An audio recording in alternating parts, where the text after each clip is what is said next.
I spoke to Border Patrol Union President Brandon Judd, who said taxpayers are spending their money to sell unaccompanied children into sex slavery. I was shocked and wanted to learn more about this, so I met up with a U.S. southern border expert, Jaeson Jones. He says human trafficking at the border is the largest U.S. intelligence failure since 9/11.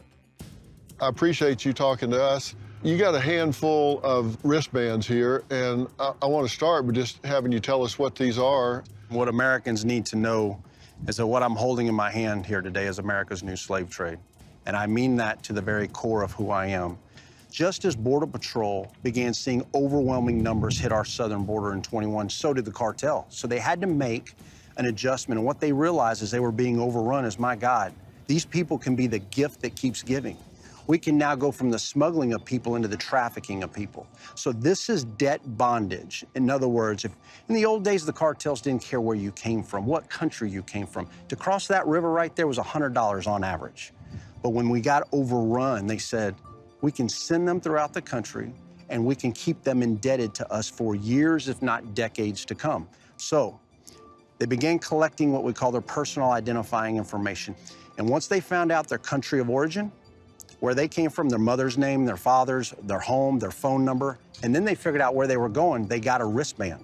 At the time when this started, it was $2,500 just for a Mexican citizen to cross, $3,000 for a Central American, $5,000 for a Chinese, and if you were Russian or Middle Eastern, $9,000. Well, these migrants didn't have that money, and they knew it.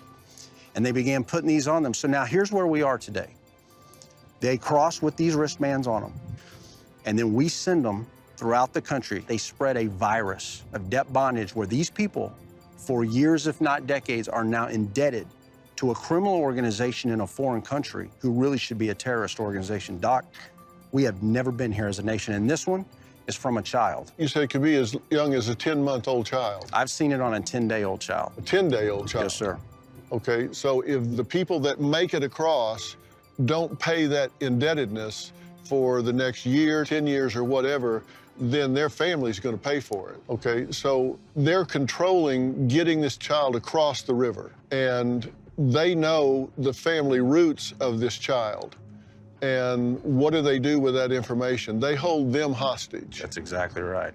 Not only are they indebted on our side in the United States, but yet their family in the country where they came from can be held accountable.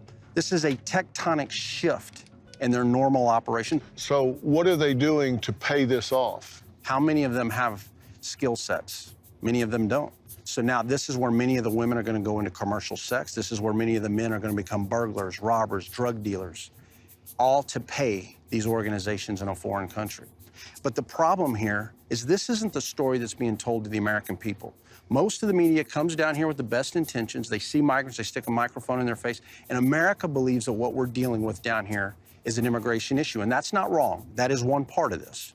But when you look at this in the totality, the trafficking of men, women, and children, people from China coming across, who then work with the cartels and long-haul smugglers globally, today we are seeing a synergy within the criminal underworld, Doc, we have never seen. It is now, in 2024, all about public safety because the problem set is here and it is among us. The estimates are, since the new administration, and I'm not political at all, I'm just trying to put a marker down time-wise, that 6 million people have come across the border. I've also heard that it's closer to 15 and up million people have come across the border. Where do you put that number? 10.5 million under the last administration. That's not a perception, that's not a feeling. Anybody watching right now can go to the U.S. Customs and Border Protection, look at the data on the website, and it'll show you. And then you add 2 million known gotaways to that. And how many of them have come in under this kind of bondage?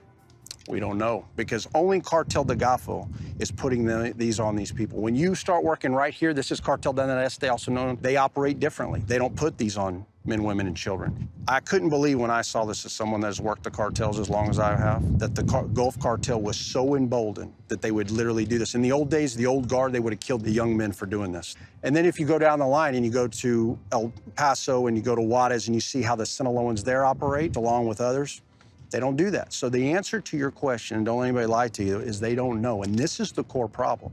One thing that's very important for the audience to understand is that when one cartel develops a capability, the others have to do it very rapidly. From their perspective, their fear is their rivals, and they cannot afford for their rival to make money or have a new capability that they don't, because then their rival could come in and take them over. Because all of that real estate that you see behind you, that is prime real estate to the Mexican cartels, and they will fight to the end to hold it. So what's to be done now? How do we root these people out of our culture, out of our communities, out of the United States? Coming up.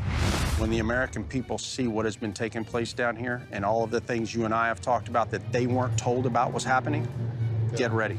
America's going to be stunned at what we've allowed here.